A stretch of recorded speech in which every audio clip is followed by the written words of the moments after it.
किशोर बोध जी को मैं सम्मानित करते हुए बहुत अच्छा महसूस होता है, क्योंकि जो बुद्ध का जो ज्ञान है, उसका जो संदेश है, ये पूरे भारत में कहीं भी बाहर भी जाता होता जाता है, तो हमें अच्छा लगता है और बहुत ही डेडिकेशन के साथ यहाँ भी आते हैं प्रारंभ करके।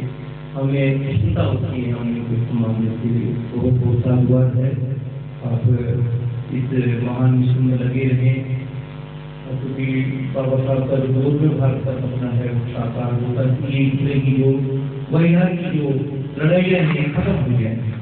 ये बहिहार का जो है यदि भारत फौज में हो, क्योंकि कहते ना कलम के सिपाही हो गई तो वतन की मछलियाँ वतन बेच देंगे। तो जो पत्रकार हैं, जो मीडिया के लोग, ये असलियत दुनिया को बताते हैं। जो पर्दा डाला रहता है, कहीं विदेशी राष्ट्राध्यक्ष आते हैं तो कपड़ों से ढक दिया जाता है। जो असलियत, इस देश की जो असलियत है उसको ढक दिया जाता है। कई बार बड़ा दुख होता है। बुद्ध ने जहाँ दुनिया को संदेश दिया, वहाँ बुद्ध गया, उसके चारों तरफ गरीब लोग रहते हैं। आप ताजुब करोगे, पटना से केवल 15-20 किलोमीटर हमने उसमें देखा था, ये क्या नाम है, कौन बनेगा करोड़पति, मुसल जाति है जो खेतों के डोरों के पास वैसी भूमि पर बेचारे बसते हैं जो चूहों को खा करके अपनी भूख मिटाते हैं। ये सच है, मेरे कई मित्र हैं पटना के। यहाँ हमने करोड़पति पर देखा, भूख तो मतलब अपने मुस्सों को खा करके वो जीवित रहते हैं। आज भी भारत की दशा बहुत, ये कहते हैं कि 5वीं इकोनॉमी हो गई भारत की। भारत, अरे कुछ लोगों के पास इकोनॉमी आ गई, कुछ लोगों के पास धन आ गया। भारत की जो गरीबी है, भारत की जो वो इतनी भयावह है, वो बांग्लादेश और सिंगल द्वीप को भी, श्रीलंका को भी पछाड़ गई है।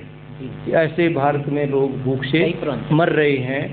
तो अच्छा है कि आप ये दुनिया को असलियत भारत की उजागर कर रहे हैं, और इससे सरकार सोचे, न्यायपालिका सोचे, न्यायपालिका सबसे संज्ञान ले, भारत सरकार संज्ञान ले, और ये जो असलियत है उसके लिए आपको बहुत बहुत साधुवाद, बहुत ही साधुवाद साधुवाद सर को। मैं थोड़ा सा एक जानकारी देना चाहता हूँ कि सैकड़ों किलोमीटर की यात्रा करनी पड़ती है। हम 10 जगह जाते हैं तो हमें शायद 2 या 3 जगह से ही आर्थिक सहयोग मिल पाता है, और कई कई महीने तक हमें आर्थिक सहयोग नहीं हो पाता। सर से, माननीय महोदय से, एच.एस. अम्बेडकर जी से थोड़ा सा आर्थिक सहयोग जो मिल जाता है, इनके अथक प्रयास हैं, क्योंकि ये खुद भी बहुत ज़्यादा परेशान है। पूरा पैसा इस बुद्ध विहार में और इन बच्चों की एजुकेशन में लग गया है, तो साहब के पास भी ज़्यादा धन नहीं है, लेकिन जो इन्होंने दिया ये बहुत है। क्योंकि देने वाला, मैं कहता हूँ अक्सर, दान चंदे से काम नहीं चलेगा। हमें ज़्यादातर रोजगार करने पड़ेंगे, व्यापार करने पड़ेंगे, छोटे छोटे उद्योग लगाने पड़ेंगे, ताकि साहब ने कहा कि गरीबी का जिक्र जो किया तो उसमें हम खरे उतरें और मनुवादियों के प्रोडक्ट्स ना खरीद के हम अपने बहुजन मूवमेंट्स वाले लोगों के प्रोडक्ट्स खरीदें। कई पत्रकारों की ये दुर्दशा है, जो साहब ने कहा कि जीव जंतु खाकर वो अपनी भूख मिटाते हैं। ये सच है। मेरे साथ कई मीडिया रिपोर्टर, कोई उड़ीसा से है, कोई बंगाल से है, कोई कहाँ से, कोई बिहार से है, वो अपनी दुर्दशा बताते हैं उनके वहाँ क्या हालात हैं। तो फिलहाल इतना ही। जय भीम, जय भारत, जय संविधान।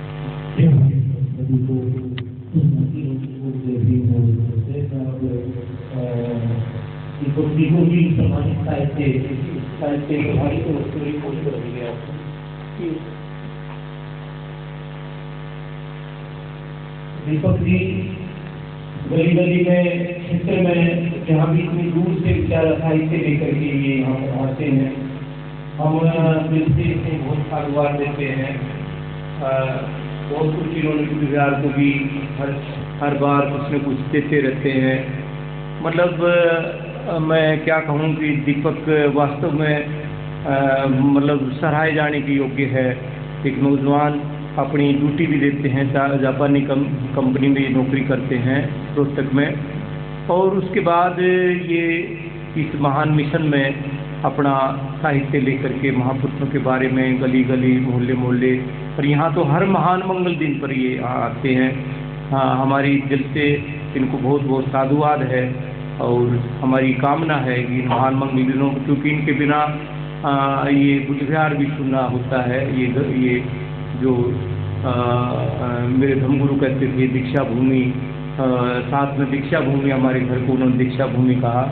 तो ये मिनी दीक्षा भूमि नागपुर और ये मिनी बुद्ध विहार नागपुर का हमने उन्हीं की तरफ पर ये इस तरह का वो किया है। मुझे खुशी हो रही है कि इनको भी मैं स्वागत करते हुए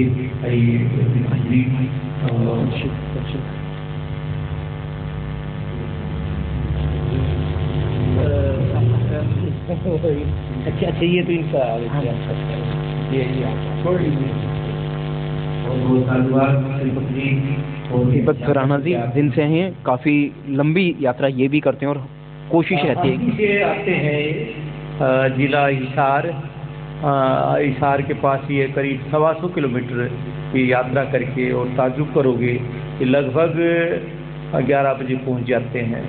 और इधर से नंदकिशोर बोध दिल्ली से पधारते हैं, तो अच्छा लगता है। बुद्ध विहार बहुत ही हमें सहयोग मिलता है, और इनसे भी हमें प्रेरणा मिलती है कितना हम तो अपने घर के साथ में यहाँ शामिल हो जाते हैं बुद्ध विहार में, और ये लोग कितने दूर दूर से आकर के यहाँ शोभा बढ़ाते हैं, मिशन मूवमेंट से लगे हैं। दोनों नौजवानों को मेरी तरफ से बहुत बहुत साधुवाद है, बहुत ही साधुवाद है। आप लोग सर कभी बहुत बहुत साधुवाद लगे हुए हमारी उम्मीद है, क्योंकि दोनों सनेक संबुद्धों का हमारे ऊपर बहुत भारी कर्जा है, बहुत भारी एहसान है, और वो अपना कर्तव्य हम तक निभाएँ, हमें बहुत अच्छा लगेगा। बाबा साहब का बहुत मैं ध्यान रखना चाहता हूँ। जय भीम, नमो। अभी अम्बेडकर का अंतिम संदेश था